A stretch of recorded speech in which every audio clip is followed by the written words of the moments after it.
하나님 말씀입니다. 다 함께 읽겠습니다. 거짓 예언자들을 살펴라. 그들은 양의 탈을 쓰고 너희에게 오지만 속은 굶주린 이리들이다. 너희는 그 열매를 보고 그들을 알아야 한다. 가시나무에서 어떻게 포도를 따며 엉겅퀴에서 어떻게 무화과를 딸 수 있겠느냐.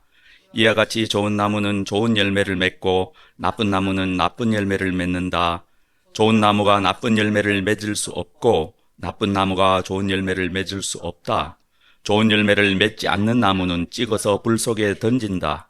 그러므로 너희는 그 열매를 보고 그 사람들을 알아야 한다. 아멘.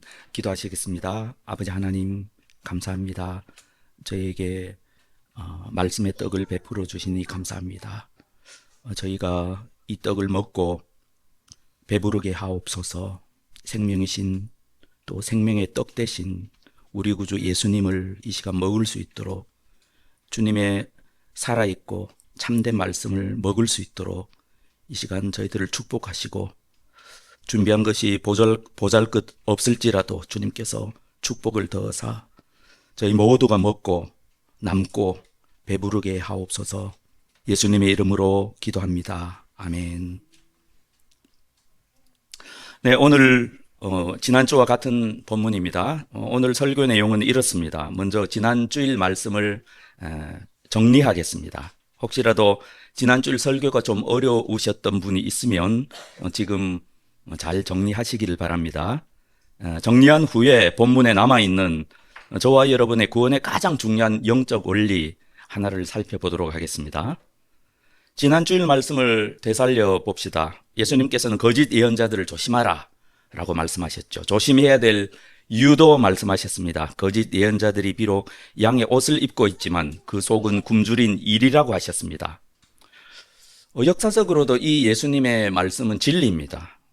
왜냐하면 교회 역사를 보아도 교회의 진정한 적은 외부에 있지 않았습니다. 항상 위험한 적, 그건 숨겨진 정체를 숨긴 내부에 항상 적이 있었습니다. 교회를 파괴하는 가장 무서운 적들은 항상 내부에 존재했습니다. 그리고 주님께서는 우리가 거짓 예언자들을 어떻게 알아챌 수 있는지를 말씀해 주셨죠. 거짓 예언자들의 열매를 보고 그들을 알아챌 수 있다 이렇게 말씀하셨습니다. 너희는 그 열매를 보고 그들을 알아야 한다. 또 주님께서 반복해서 말씀하시죠. 마지막 절에 보면 너희는 그 열매를 보고 그 사람들을 알아야 한다. 이렇게 말씀해 주셨습니다. 우선 이 표를 잘 보시기 바랍니다. 지난 주일에 가장 대표적인 그 거짓 예언자 두 그룹을 살펴보았습니다. 한 그룹은 행위 구원을 강조합니다. 겉으로는 드러내지 않죠. 하지만 속으로는 행위 구원을 강조하고 있습니다. 다른 그룹이 또 있죠. 행함이 없는 구원을 강조하는 그룹입니다. 겉으로 드러나지 않습니다. 대놓고 그런 말을 하지는 않습니다. 하지만 그들의 메시지를 잘 분석해 보면 우리는 분명히 알 수 있습니다. 이런 식으로 어떤 진리나 어떤 메시지를 분석하는 데 있어서 너무 단순화시키는 것에는 항상 위험성이 있다고 생각합니다. 하지만 이렇게 단순화하는 이유는 다른 설교자나 다른 교회나 교단을 비판하고자 하는 것이 아닙니다. 이렇게 좀 주님의 말씀을 단순화시키고자 하는 목적은 우리를 위한 것입니다. 저와 여러분 가운데 혹시 우리 교회 가운데 지금 그리고 향후 이 거짓 예언자들의 말, 그들의 메시지, 거짓 예언자들보다 더 중요한 것이 무엇입니까? 그들의 메시지입니다. 그 메시지를 우리가 분별하기 위해서 이렇게 단순화해서 좀 생각해 볼 필요가 있다고 생각합니다. 먼저 보십시오. 행위 구원이 있습니다. 이런 사람들의 강조점이 무엇입니까? 하나, 율법 준수입니다. 율법입니다. 주님의 뜻대로 행하는 것입니다. 율법과 행위를 강조합니다. 말과 행동이 항상 하나님의 통제를 받아야 한다. 이렇게 강조합니다. 이런 사람들의 흔한 구호가 무엇입니까? 오직 순종입니다. 말씀대로. 우리 주님이면 어떻게 하실까? 주님이 원하시는 대로. 그것이 강조점입니다. 이런 사람들의 전형적인 모습이 있습니다. 이를 악물고 내 온 의지를 다해서 말씀대로 살려고 애를 쓰는 모습. 넘어지면 다시 일어나고 다시 주님의 말씀을 순종하려고 애쓰고 그런 모습이 전형적인 모습입니다. 이들의 이 강조점과 구호나 메시지가 잘못된 것입니까? 전혀 아닙니다. 잘못된 것이 아닙니다. 이 산상수훈만 해도 주님의 말씀이 많은 구절이 아마 이러한 강조점을 지지할 것입니다. 틀린 게 아닙니다. 그래서 더 위험합니다. 하지만 동시에 우리는 그들의 메시지로 그들을 분별하라는 명을 받았습니다. 그들의 메시지는 옳기에, 하지만 우리는 그 메시지를 또 분별해야 하기에 주님께서는 계속해서 우리를 가르쳐주고 계십니다. 그래서 주님께서는 거짓 선지자들이 양의 옷을 입었다, 양의 탈을 썼다 라고 표현하시는지도 모르겠습니다. 겉으로 보면 알 수가 없습니다. 그래서 더 위험합니다. 하지만 우리가 생각해 볼 수 있습니다. 여러분 생각해 보세요. 이런 메시지만 계속 우리 귀에 들려올 때, 우리 내적으로 이런 성경을 계속 이런 속으로 볼 때 그 필연적인 결과는 치명적입니다. 계속 이런 메시지만 들으면요. 결국 그 나타나는 열매 결과는 무엇인가? 은혜, 하나님의 사랑, 하나님의 은혜, 하나님의 능력, 그분의 베풀어 주심, 그런 것들이 약화되고 내 의지, 내 노력, 내 공로, 이런 것들이 필연적으로 강화되기 마련입니다. 그렇게 되기가 쉽습니다. 십자가 은혜, 그것이 나의 일상의 삶과 내가 주님 뜻을 순종하는데 큰 도움이 안 돼버립니다. 결국은 자기 의지밖에 의지할 게 없게 되고, 그렇게 해봤자 판판히 실패합니다. 영적으로 우울증 걸리거나 아니면 겉으로는 안 그런 척하는 위선자가 되어버리고 맙니다. 바리새인의 전형적인 모습을 띠게 됩니다. 그래서 결국 멸망으로 가는, 이것을 우리는 분별을 해야 합니다. 정작 주님의 심판대에서 정작 그리스도로 옷 입고 하나님의 은혜로, 나는 여전히 더럽지만 하나님의 그 은혜로 옷 입고 주님 앞에 나아가야 합니다. 하지만 그때 정작 내가 준비가 안 됐네, 그때서야 깨닫게 됩니다. 얼마나 무섭습니까? 그 아래를 보십시오. 우리가 행함이 없는 구원도 있었습니다. 이것이 현대의 더 넓은 길이다, 이렇게 말씀드렸습니다. 이 행위 구원의 극단에 있는 사람들의 메시지입니다. 이런 사람들은 구원은 오직 하나님의 은혜라는 사실을 강조합니다. 오직 믿음을 강조하죠. 오직 은혜입니다. 하나님이 해주시는 것입니다. 어떻습니까? 이 사람들의 말이 틀렸습니까? 아닙니다. 100% 옳습니다. 그래서 위험한 것입니다. 분별하기도 힘들고. 하지만 한번 생각해 보십시오. 계속해서 이런 메시지만 듣는다고 생각해 보십시오. 내가 성경을 읽을 때 계속 이런 메시지만 찾고 여기서 은혜를 받고 여기에만 힘을 입는다고 생각해 보십시오. 어떤 결과가 있겠습니까? 필연적으로 율법의 약화로 나타납니다. 행동의 약화로 나타나기 마련입니다. 왜냐하면 우리는 죄인이고 주님의 뜻을 행하는 데 있어서 아무런 능력이 없거든요. 결국은 그렇게 되어 있습니다. 이것이 산상수훈에서 계속 말씀하시고 순종, 주님의 뜻, 나의 말을 행하는 자, 나더러 주여 주여 하는 자, 이렇게 주님의 말씀을 생각해 볼 때 주님의 말씀과 결국은 달라지게 됩니다. 은혜만 너무 강조하다 보면 우리들의 신앙생활이 그런 거죠. 필연적으로 나의 순종, 나의 의지로 이를 악물고 주님 뜻대로 행하려고 하는 그런 것들이 필연적으로 약화됩니다. 다시 행위 구원으로 가보겠습니다. 이 행위 구원을 말하는 거짓 선지자들의 위선이 무엇입니까? 겉으로는 오직 믿음으로 구원을 얻는다, 오직 은혜로 구원을 얻는다라고 고백합니다. 하지만 위선의 탈을 쓰기가 참 쉽습니다. 위선의 탈을 쓰고 있습니다. 이 메시지는 그들의 본질을 말해줬는데 그 메시지를 잘 들어보면 결론은 동일합니다. 하나님의 은혜도 없고 십자가의 영광도 없고 결론은 착하게 사십시오. 더 나은 인간이 되십시오.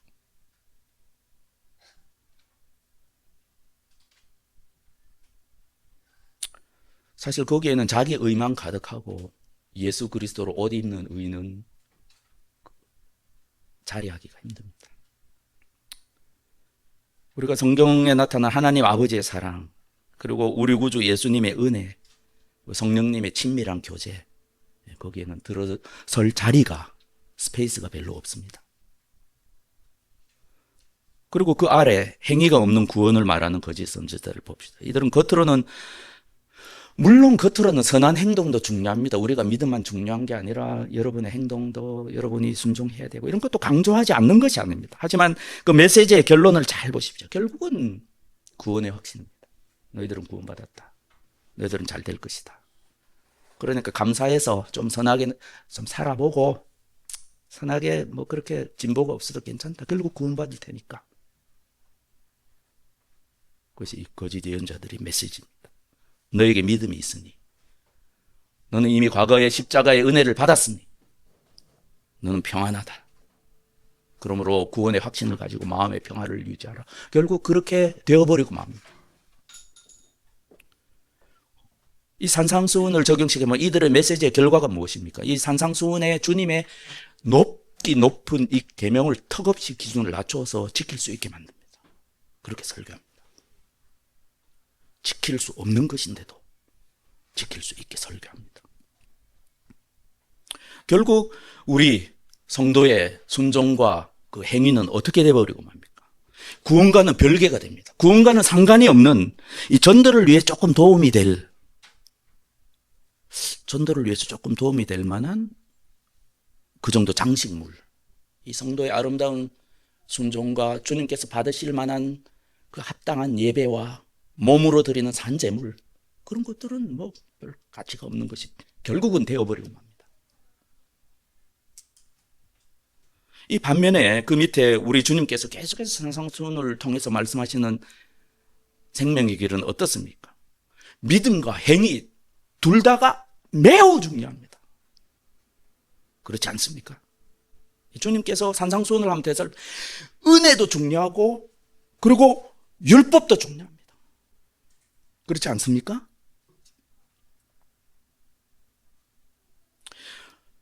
믿음도 중요하고 그리고 순종, 믿음의 순종의 행동도 중요합니다. 그렇지 않습니까? 우리가 계속 산상수훈을 배웠지 않습니까? 그래서 쉽지 않은 길입니다. 그래서 좁은 길입니다. 칼날같이 좁은 길입니다.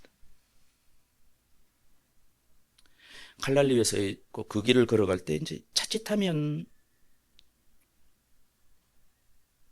믿음으로만 굴러떨어지게 되죠. 가다가 잘못하면 이를 악물고 행위로만 굴러떨어집니다. 네, 그래서 좁은 길입니다. 하나님의 은혜, 하나님의 율법 둘 다 딱 붙잡고 이 좁은 길을 걷는 것입니다. 그리고 하나님을 신뢰하고 하나님을 믿는 그 믿음과 나의 믿음의 순종, 그 두 개를 균형을 딱 잡고 그 길을 걸어가야 합니다. 이제 확실하게 이해가 되시죠? 네, 우리 주님이 말씀하신, 지난 주일부터 말씀하신 좁은 길로 들어가라, 좁은 문으로 들어가라, 그 말씀이 이제 이해가 됩니다.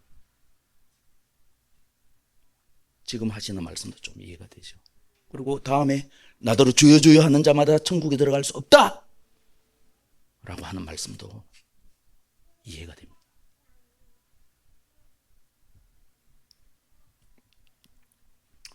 이 교회 역사를 보면 항상 지금만 그런 것이 아니라 이 거짓 예언자들의 두 그룹의 거짓 예언자들의 위험에 항상 노출되어 있었습니다.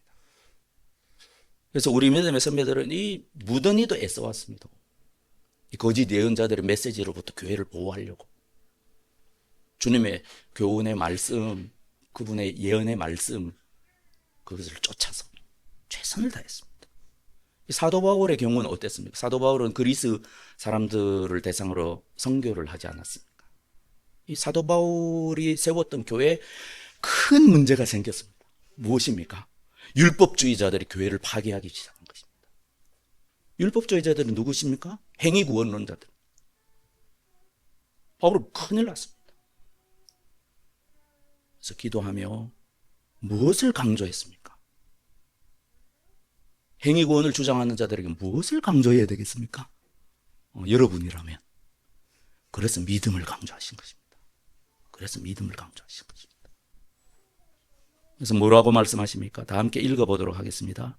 사람이 의롭게 되는 것은 율법의 행위로 말미암은 것이 아니요 오직 예수 그리스도를 믿음으로 말미암는 줄 알므로 우리도 그리스도 예수를 믿나니 이는 우리가 율법의 행위로서가 아니고 그리스도를 믿음으로써 의롭다 함을 얻으려 함이라.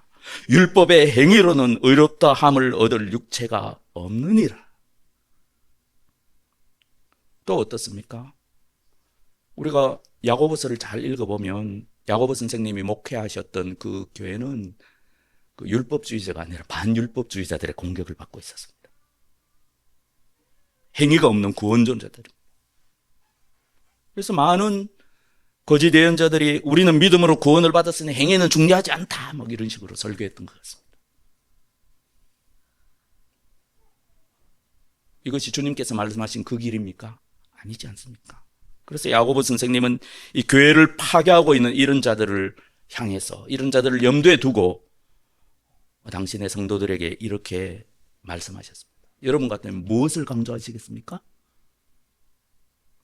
행위를 강조할. 그래서 이런 말씀을 하신 것입니다. 다 함께 읽어보도록 하겠습니다. 이와 같이 행함이 없는 믿음은 그 자체가 죽은 것이라. 믿음이 그의 행함과 함께 일하고 행함으로 믿음이 온전하게 되느니라. 영혼 없는 몸이 죽은 것 같이 행함이 없는 믿음은 죽은 것이니라. 무엇입니까? 주님이 우리에게 제시하시는 그 생명의 길은 믿음과 행함이 같이 있는 그 길입니다. 그래서 좁은 문으로 들어오라. 좁은 길을 걸어라. 그렇게 우리 주님께서는 계속해서 말씀하고 계십니다. 이제 우리는 신약 성경에서 가장 중요한 교훈 중 하나를 이해할 준비가 되었습니다. 우리 주님께서는 우리 구원에 있어서 가장 중요한 원칙을 오늘 본문을 통해서 베풀어 주셨습니다. 그것이 무엇입니까? 가시나무에서 어떻게 포도를 따며 엉겅퀴에서 어떻게 무화과를 딸 수 있겠느냐. 예, 어떻습니까 여러분? 온 우주가 하나님께서 만드시고 제정하신 우주의 법칙에 의해서 움직이고 있습니다. 자연 법칙이죠. 영적인 세계도 마찬가지입니다. 온 영적인 세계는 하나님께서 제정하시고 세우신 영적인 법칙에 의해서 움직입니다. 그 일치하는 부분이 많이 있는데 지금 그것을 말씀하시는 것입니다. 가시나무에서 어떻게 포도를 따며 엉겅퀴에서 어떻게 무화과를 딸 수 있겠느냐. 하나님이 만드신 이 세계에서 그런 법은 없다는 것입니다. 그런 법은 있을 수 없다는 것입니다. 그래서 주님께서는 먼저 긍정적인 문장으로 표현하시죠. 이와 같이 좋은 나무는 좋은 열매를 맺고 나쁜 나무는 나쁜 열매를 맺는다. 그리고 또 한번 반복해서 강조하십니다. 이번에는 부정적인 문장으로 표현하십니다. 좋은 나무가 나쁜 열매를 맺을 수 없고 나쁜 나무가 좋은 열매를 맺을 수 없다. 이 말씀은 첫째, 거짓 예언자들의 정체성을 드러냅니다. 그렇지 않습니까? 거짓 예언자들은 어떤 사람입니까? 여러분 어떻게 보시는지 모르지만 주님의 말씀에 의하면 그들은 그리스도인이 아닙니다. 그들은 그리스도인이 아닙니다. 그리스도인인 것처럼 보일지라도 그리스도인이 아닙니다. 전혀 아닙니다. 그들은 하나님 나라에서 배제된 자들이고 결국은 지옥의 불에 다 없어질 그런 저주받은 존재들입니다. 그들이 아무리 주님 앞에서 주여 주여라고 하며 매달릴지라도 소용이 없습니다. 주님께서는 그들의 본질을 아십니다. 내가 주님을 위해서 이런 일도 하고 저런 일도 하고 아무 소용이 없습니다. 주님께서는 그들이 나쁜 나무임을 아십니다. 나는 너를 모른다. 나에게서 떠나라. 그리고 오늘 말씀처럼 찍혀서 불에 던져질 존재들이 그들입니다. 그리고 저와 여러분은 어떻습니까? 여러분의 정체성은 무엇입니까? 여러분의 본질은 무엇입니까? 여러분은 좋은 나무입니까? 그래서 좋은 열매를 맺고 계십니까? 사랑하는 형제자매, 우리 주님께서는 우리를 겁주시고자 이런 말씀을 하시는 것이 아닙니다. 우리 주님께서는 저와 여러분 모두가 한 사람도 빠짐없이 넓은 길을 뒤로 하고 주님께서 지금 보여주시는 그 좁은 길, 좁은 문으로 들어오기를 바라고 계십니다. 그래서 저와 여러분 모두가 주님한테 생명을 얻되 그 풍성한 생명을 얻기를 바라십니다. 이것이 오늘 주님 말씀의 의도입니다. 사랑하는 형제자매 여러분, 어느덧 오늘 말씀의 결론에 이르렀습니다. 우리가 주님의 말씀은요, 항상 이제 한 구절만 보고 이해하면 안 됩니다. 주님께서 계속해서 말씀하시는 그 전체 맥락을 알고 그 한 구절을 이해해야 됩니다. 이 산상수훈의 말씀들도 마찬가지. 이 산상수훈 이 한 구절만 보고 막 생각해봤자 진정한 주님의 뜻이 나오지 않아요. 그냥 산상수훈을 앉은 자리에서 10분이면 읽는 것을 그냥 놓고 처음부터 끝까지 내가 사랑하는 우리 주님께서 무슨 말씀을 하시나 그냥 앉은 자리에서 가난한 마음으로 읽으면 주님께서 가르쳐 주십니다. 그래요, 오늘의 이 말씀은 산상수훈 전체와 당연하게도 연관이 있습니다. 산상수훈에서 사실상 주님께서는 계속해서 거짓 예언자들을 염두에 두고 말씀하셨습니다. 예수님 당시에 거짓 예언자들. 어떤 사람들이 나옵니까? 한번 배운 것들을 한번 되살려보고 어떤 거짓 예언자들 산상수훈에 주님의 말씀을 단순화시키고 요약하고 한 줄의 문장으로 만들어가지고 그냥 지킬 수 있는 것, 좀 의지를 가지고 열심만 내면 지킬 수 있는 것으로 만들어버렸습니다. 바리새인들. 또 어떤 거짓 예언자 어떻습니까? 결국 산상수훈에 명백하게 나와 있는 그 주님의 계명, 그것을 지키지 않고도 구원을 얻을 길을 뚫어 놓았습니다. 예수님 당시에도. 그래서 주님께서는 분명하게 못 박으시고 너희 의가 바리새인보다 서기관보다 더 낫지 않으면 결단코 천국에 들어갈 수 없다. 못을 박으십니다. 먼저 말씀드린 한쪽은 어떻습니까? 이 주님의 십자가와 십자가의 영광과 십자가의 은혜를 이 참을 수 없이 가벼운 것으로 만들어 버렸습니다. 이 다른 쪽은 어떻습니까? 십자가를 구원을 위한 그냥 구원에 도움이 되는 마술 지팡이처럼 뚝딱 넣은 구원 이렇게 만들어 버렸습니다. 얼마나 무섭습니까? 이것이 오늘날 우리들에게도 벌어지는 일입니다. 반면에 은혜로우신 우리 주님께서는 저와 여러분을 좁은 문, 좁은 길로 인도하시고 생명의 길로 저와 여러분을 인도하고 계십니다. 그러므로 우리는 주님의 인도를 따라야 됩니다. 여러분 마음에 주님의 말씀이 들려올 때 여러분이 양이라면 목자이신 주님의 음성을 들어야 합니다. 그래서 넓은 길을 뒤로 하고 주님께서 우리들에게 가르쳐 주시는 그 좁은 길로 가야 됩니다. 그 넓은 길을 보면 세상 모든 종교들이 하는 소리와 똑같은 소리를 하고 있습니다.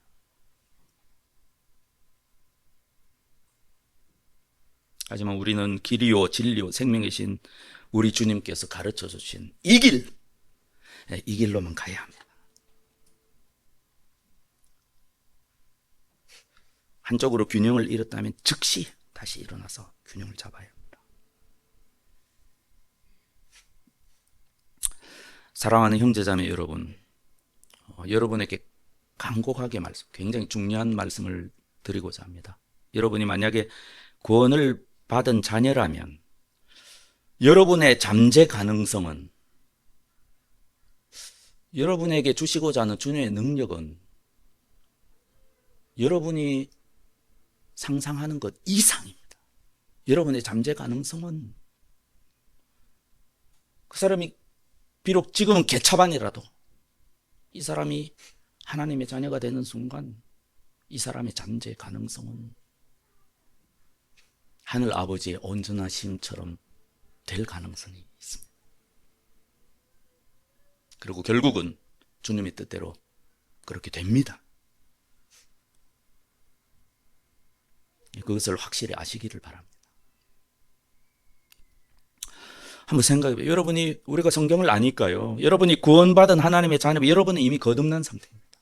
새로운 피조물입니다. 성령께서 여러분 안에 임재하셨고 여러분의 마음밭을 그냥 막 뿌리부터 송두리째 갈아엎기 시작하셨습니다. 하지만 어떻습니까?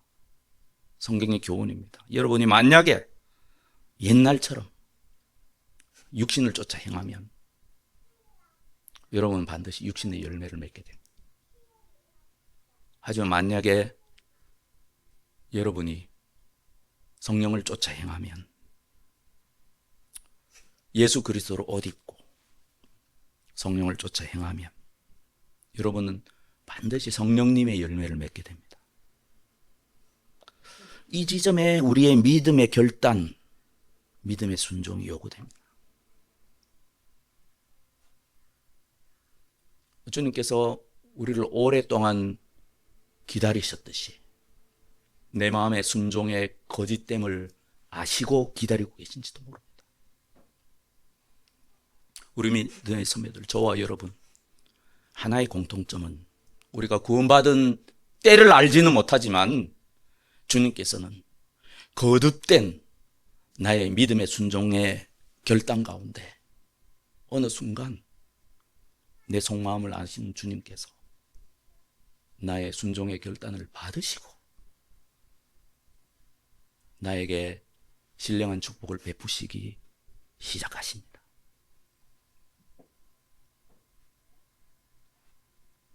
오늘 주님의 말씀대로는 저와 여러분이 좋은 나무라면 나쁜 열매를 절대로 맺을 수가 없습니다.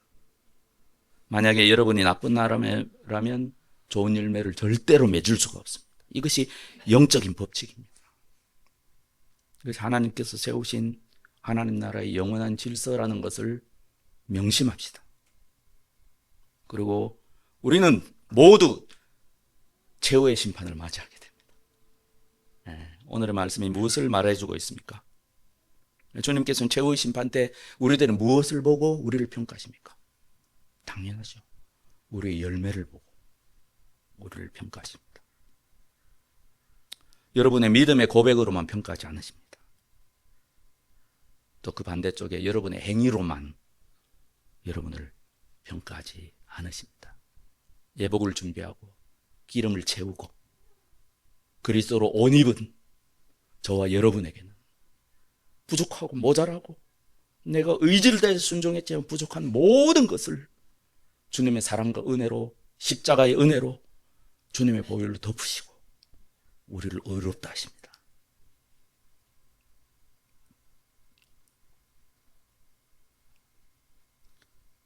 하나님께서는 우리의 믿음의 고백, 우리의 행위가 아니라 오직 우리의 본질로 우리를 평가하실 것입니다. 여러분이 나쁜 나무면 불태워 없애버리실 것입니다. 하지만 여러분이 좋은 나무이면 좀 부족해도 주님의 정원에 심겨집니다.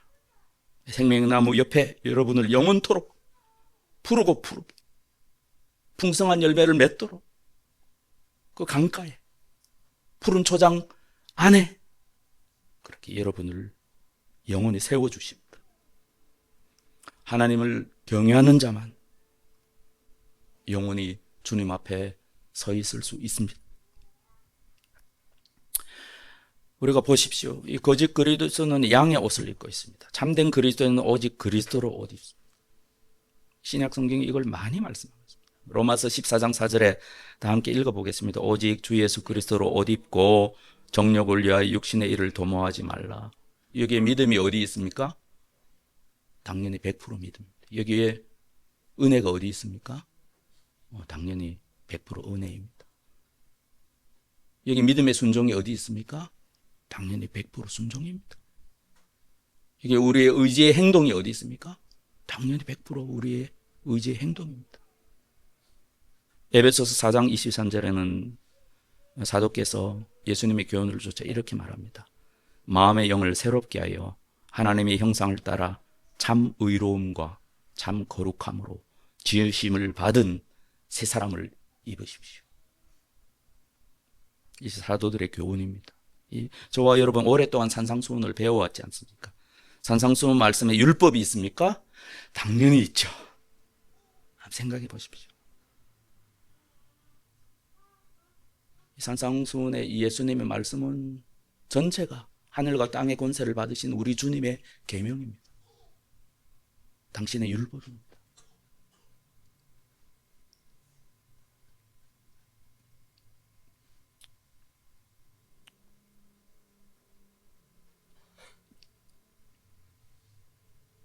우리가 온전하게 되는데 율법이 필요합니까? 네, 100% 율법이 필요합니다. 우리가 온전하게 되는데 예수님을 믿고 신뢰하고 그분께 충성하는 우리의 믿음이 필요합니까? 예, 100%. 우리가 온전하게 되는데 우리의 믿음의 순종과 우리의 행동이 필요합니까? 예, 100%. 우리의 의지도 필요합니다. 결단도 필요합니다. 절대 순종, 절대 충성, 그 모든 것이 다 필요합니다. 이것이 쉬운 길이겠습니까? 아닙니다. 하지만 하나님께서는 당신의 뜻대로 우리를 그렇게 되도록 힘 주시고 기쁨 주시고 능력을 주십니다. 우리에게 주시는 하나님의 축복과 능력은 하늘 아버지의 능력, 성령의 능력입니다.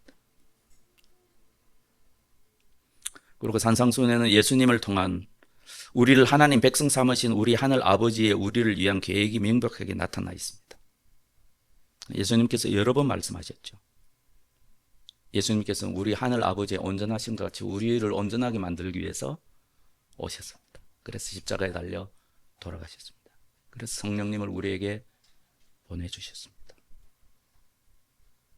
이것을 우리 믿음의 선배들은 잘 알고 계시고 성도들을 이 좁은 길, 생명의 길로 계속해서 인도하고 있었습니다. 그것이 우리가 매일 읽는 신약 성경입니다. 다 함께 읽도록 하겠습니다. 잘 말씀을 이렇게 생각하시면서 이 말씀의 의미를 우리 믿음의 선배들의 주님의 교훈에 따른 이 교훈을 우리 마음에 새기시기를 바랍니다. 주님께서 왜 돌아가셨습니까? 친히 나무에 달려 그 몸으로 우리 죄를 담당하셨으니 이는 우리로 죄에 대하여 죽고 의에 대하여 살게 하려 하심이라. 그가 채찍에 맞음으로 너희는 나음을 얻었나니. 예. 또 뭐라고 말씀하십니까? 그가 우리를 대신하여 자신을 주심은 모든 불법에서 우리를 속량하시고 우리를 깨끗하게 하사 선한 일을 열심히 하는 자기 백성이 되게 하려 하십니다. 네. 아멘.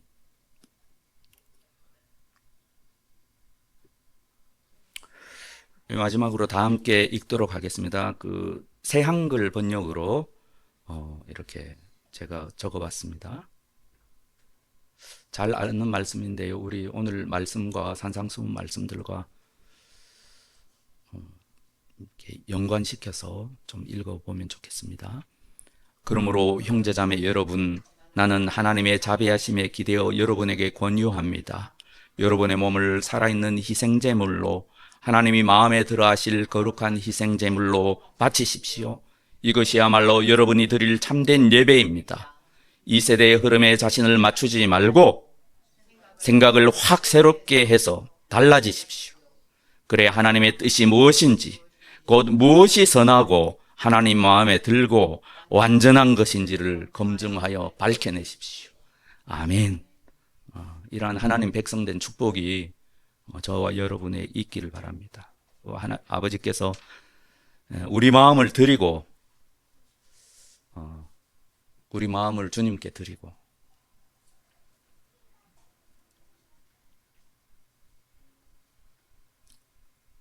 과거에 아무런 효력이 없었다 하더라도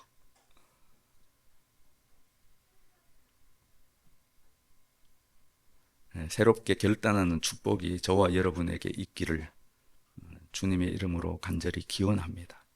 하나님께서 저와 여러분의 몸을 희생제물로 그렇게 온전히 받으시기를 주님의 이름으로 축복합니다. 아멘.